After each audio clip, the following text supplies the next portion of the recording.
excited to be joined again this week by my friend and business partner, Mr. Michael Vincent. He's always got these awesome intros. That was like the dream sequence. Exactly. So Michael and I have fun talking about sustainability topics every week. Yeah. And we also work together on fuel reduction, emissions reduction, and plastics waste reduction with net savings for companies. So it's fun work. It is fun work. And, I talk to a ton of people, as you know, and you do as well throughout the week. And like today, I've already talked to probably 3/4 of a ton of people today. And it's interesting because our profession in logistics is the solution, and really getting the people in our industry to understand that they in themselves are the solution to many of the issues in trying to go sustainable from an environmental standpoint, not just reliability of supply chains or a process, et cetera. What, is the original and real meaning of sustainability, right? Right. Absolutely. My daddy used to say, waste not, want not. My dad used to say, eat that because there's starving kids in India who would eat it. That's true. My dad said that too. My dad. We also had to eat all our vegetables, or we couldn't get the cherry out of the Libby's can of fruit. At the end of dinner. Right. Clean your plate. But That's I've already had way too much. I don't care. I don't care. But that comes probably from the Great Depression. Oh, 100%. Put down 2 generations, and it's like, do not waste anything. Nothing. No, I mean, my grandparents lived through the Great Depression, and I remember them pounding it into my head. Yeah. So yeah, I mean, it was 100 times worse for my parents. Yeah. They never spent a dime unless they absolutely had to. Yep. Yeah. Did your mom or dad save the bacon grease? Oh yeah, absolutely. In fact, I still do, because it's a secret ingredient to making best homemade sauerkraut on the planet. Is it really? Oh gosh, brother, I'll give you a recipe that'll just knock your socks. Or halushka, or any really good Polish type stew type of thing, man. Holy mackerel. Yeah. Heck yeah. Okay. Well, you owe me 2 recipes now. Right on, brother. I'll do Hot pickles, right? Hot pickles. Oh yeah. Hot pickles, man. Yep. I can make some hot pickles for sure. Oh, I'm looking forward to that. I do owe you that. I got to write that down. It's okay. I'm probably not going to make it tonight. So, but the thing is this, it literally takes about 20 minutes, and in 4 days you have delicious pickles. Oh, I can't wait. Yeah, I'm into that for sure. So speaking of green pickles, right? Mm-hmm. Our topic today is, what is greenwashing? Oh, nice segue. I try, right? But also a $25 million fine handed out by the SEC, or an agreement to pay. I should say, and it's an agreement to pay a $25 million fine or settlement, basically, with the SEC. Now, you're talking about the Securities and Exchange Commission, not the Southeastern Conference. That's true. It is college football season still, and the CFB just came out, and everybody's not happy about that. So. Oh, yeah. This year's CFB is nothing but controversy. Oh my gosh. Yeah. But we're not going to get into that, because that's more polarizing than just letting it. Yeah, exactly. You can get shot for that. Absolutely.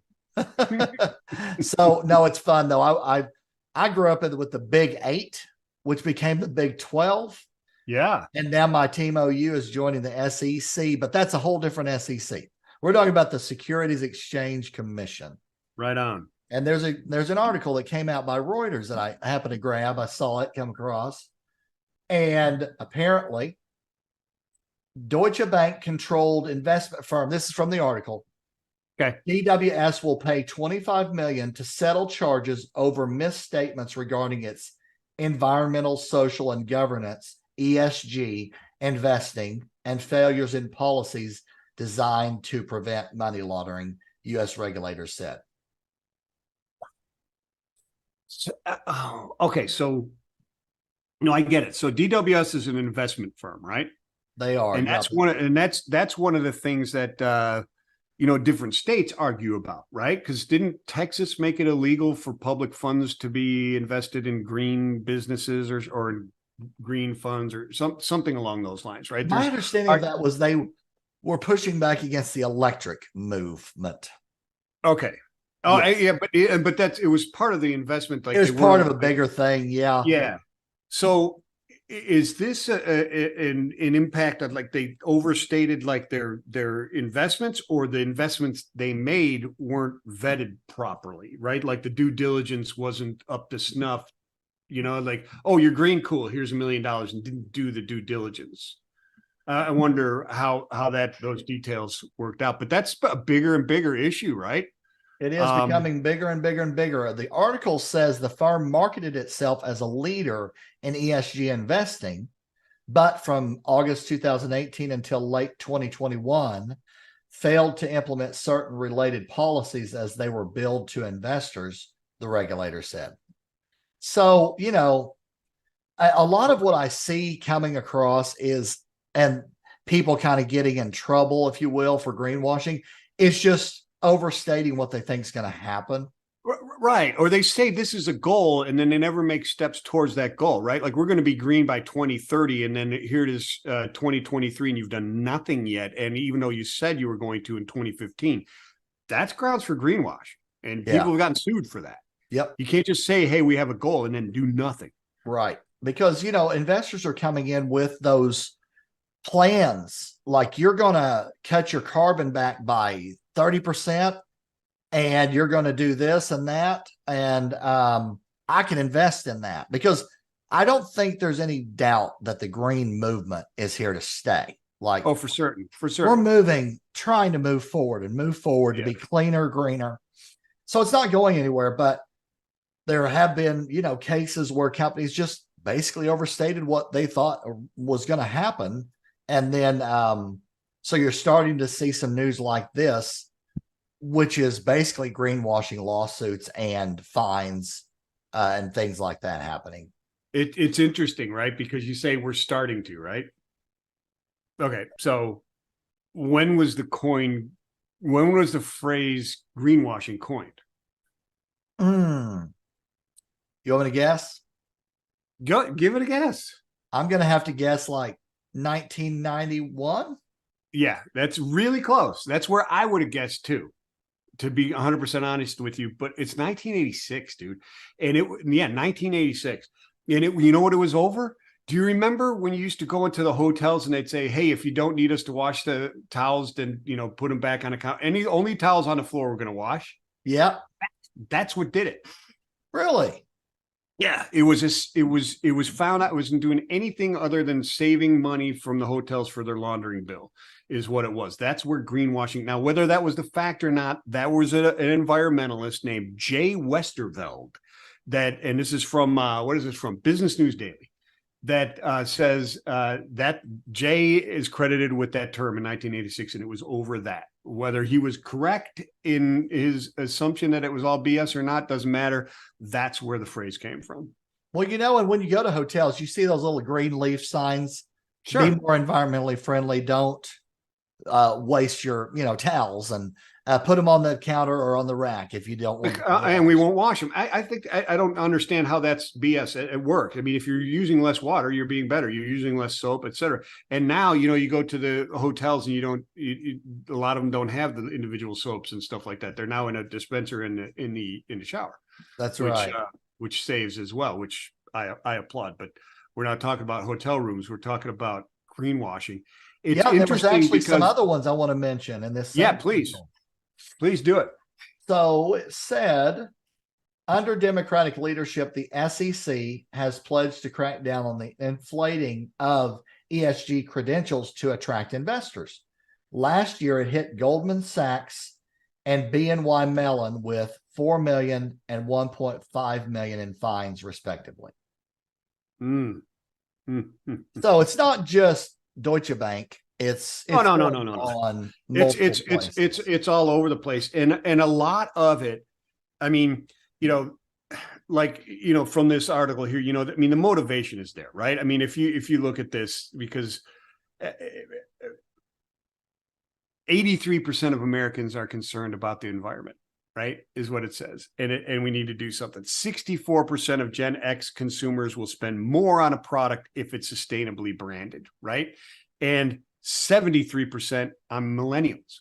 Okay. So if you want to hit the majority of the consumers or the majority of the population's positive image of your company, you need to market and you need to be sustainable. So the motivation to overstate things and to get as much bang for your buck and sustainability is absolutely there. And some step over those bounds, not in a nefarious way, but they just do, because there's no clear rule either, right? Right. Yep. That's true. I don't know of a set of regulations around it.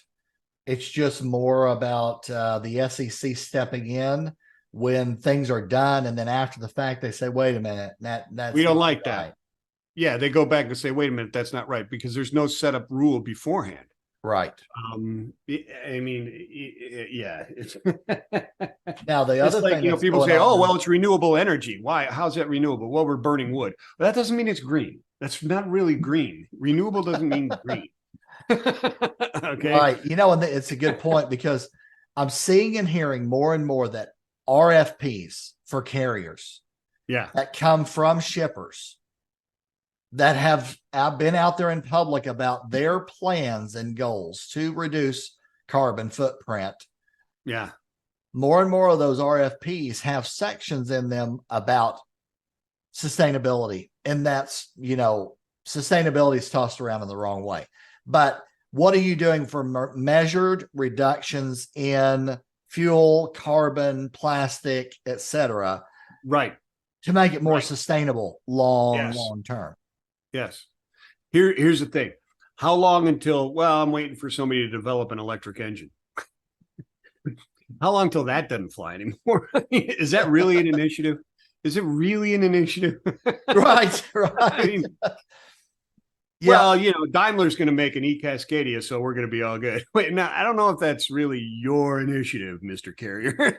Right, exactly. Yeah, I don't know that you're a part of Daimler. So, no, and the funny thing is, you can't just go, "We're really green because we like the environment and we like the earth." I mean, it's coming down to give me like data. No, you got to have data, and there's firms out there that will audit, and you have to pay for that will give you certifications on those things. And that's there. It's like in plastics, it's, if you see something that is like ocean bound certified or ocean certified or green circle certified on those plastics, it means that they've hit enough of these specs, these details, these processes, that some private firm is willing to go to court for that company and say it was, right? Yeah. Because there is no real law that says it has to be this in order for it to be ocean bound certified. But there are kind of nebulous agreed to things. And then you can get a firm to come in and agree and say, "Yep, that's good enough for us. We'll take the risk." It's like an insurance policy is what they take out. So you're relatively assured that it is what it says it is, right? Right. And that's the same thing with your carbon footprint and your emissions reduction, et cetera, like you're talking about on your RFQs. Yep. And I wonder when an association will come along like ISO certified, ISO 9001, ISO 9002. There's a bunch of people clamoring for it, dude, because you can already go out and pay people for it. It's just, I don't think anybody stepped up and spent the marketing dollars to say we are the authority. And that's really all it takes, right? Right. Get enough people to believe that, to me, Michael and Andy are the ones to contact, and we could be the authority. I mean, it doesn't take anything more than that. Just getting enough people to believe that you're the ones. Well, yeah, I feel like, to me, it was the ones that got traction, right? They had the most companies that went out there with this thing called Malcolm Baldrige Award winner or ISO 9000 certified. That's right. And then they're like, "Oh, we need that because that is something we can hang our hat on." Oh, yeah. Hey, dude, I was a TQM advisor for Roadway Express when we were going after the Malcolm Baldrige Award in the 80s and the early 90s. Absolutely. Yep. Yeah. Big time. Until we figured out that we were spending more time documenting quality instead of actually producing quality products. I said, wait a minute, this isn't working. Wait a minute. I'm an industrial engineer, and I went through some Lean and Six Sigma stuff. Yeah. Like, late 1990s, early 2000s. Yeah. And man, that took off like crazy. Yes, it did. But the thing about it was, it's measured improvement. You can Yeah, literally no, say, that's what it is. my Yeah, cycle times are 20% less now. yeah. So that, I mean, that, and it did. And I'll tell you what, it took me a good 3 years to not call BS on it, because I'd been through TQM and the Malcolm Baldrige Award, Right. which was complete. I think something like 40% of all the companies that won the Malcolm Baldrige Award were out of business in 2 years or something like that. There's some like awful Oh, statistic. that's not good. Yeah, no, that's some awful statistic about that. I don't know if that's the exact number, but it was something that you went, do we really want to go after this or not? It wasn't really tied to them being a successful company. Okay, so let me ask you this. How many people in the United States do you think actually believe a company's environmental claims? As a percentage? Yeah. Of the population? Of the population, we say, hey, we're green. How many people immediately go baloney? I'm going to say probably 80% say baloney. Oh, wow, you're a pessimist. I would have also. It's only 53%. 53, okay. All yeah, right. I would have said 80, because I'm like 100% of the time. Yeah, whatever. Sure you are. Well, the funny thing is, I've dug into different companies over the years and their public statements, and then you look and see what you read the detail. If you go to the detail, it's like, wow, that's all you did? 1% of your whatever factories did this thing? Yeah. It's like, and you go out there with press releases and website pages and all this stuff. And it's like one little factory uses methane to open the dock doors. And you're going, we are green. Yeah. Yeah. There was so I did a thing on the largest, what is the largest green hydrogen plant opened in California or whatever it was in the United States, right? And it's totally green hydrogen, except it's not green hydrogen at all. It will be in 3 to 4 years, if the wind and solar energy electricity is established enough for it to be that. So the largest green, it's not. It will be maybe in 3 years. And here's the thing: by largest, it would have to be 115,000 times more productive in order for it to meet the demand just for cars. Yeah, we're not there yet. No, not even close. Right? No. Oh man, we're working on it, but yeah, the whole electric move, we've talked about it quite a bit. The infrastructure's not there. And then frankly, if you look at the entire supply chain of that, you have a really hard time saying it's a greener supply chain, So I think there's going to be certain segments that absolutely roll it out, and there's infrastructure there and it's supported and so forth. But over the course of time, I believe it'll get adopted more and more. But as we stand right now, there's no way. Like big rig, long haul trucking. Yeah. It's just not possible. Now, from a port to a local warehouse, yeah.